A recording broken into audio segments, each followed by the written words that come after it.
$7 and I've got the cutest Fender covers ever.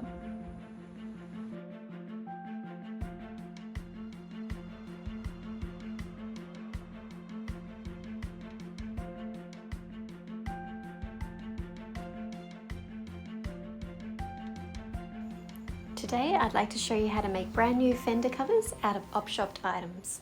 Here's a super quick video about how I make my Fender covers. And then I'm going to turn that shirt inside out. The next thing I'm going to do is I'm just going to roughly, I can't do this with one hand, but I'm just going to pick up my thing and I'm going to roughly hold it to about halfway there and halfway there, pulling a little bit tight. And just by eye, what I'm thinking is I'm going to sew a straight line up here and a straight line there.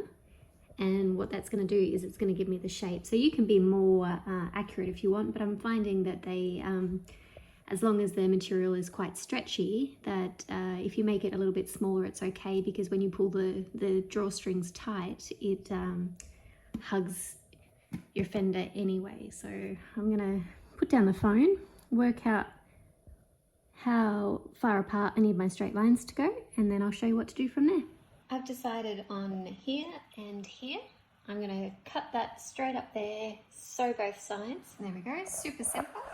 The next step is to fold this, measure your Fender and work out, usually I like to have them quite tight, but this is a short shirt instead of some of the dresses and things that I've been working on.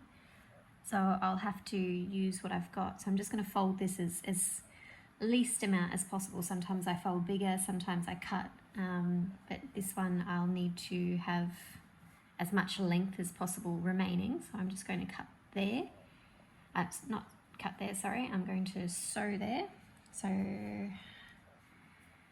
see how I just fold it all up. I'm not even taking the time to pin or iron or anything, because really if you've got the elastic material, like this one's quite stretchy, it's very forgiving. I'm going to start here and I'm going to follow that all the way around, and I'm going to leave a gap of about that much. And the reason why I leave a gap is because I need to be able to insert my drawstring, and I'll show you how to do that later.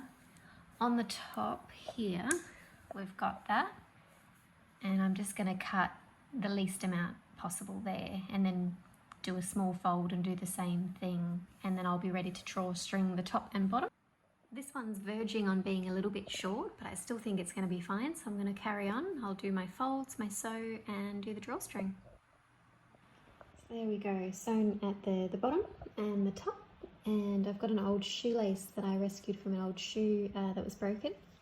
I've cut off the end and inserted a safety pin, and what that does is when I find my little hole that I left, you see how I started sewing here and I stopped sewing there.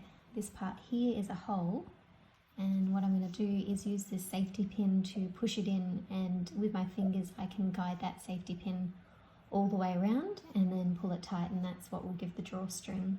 And then I'm going to do that on both sides, put it onto the Fender and then pull them tight, and just tie them off and cut them.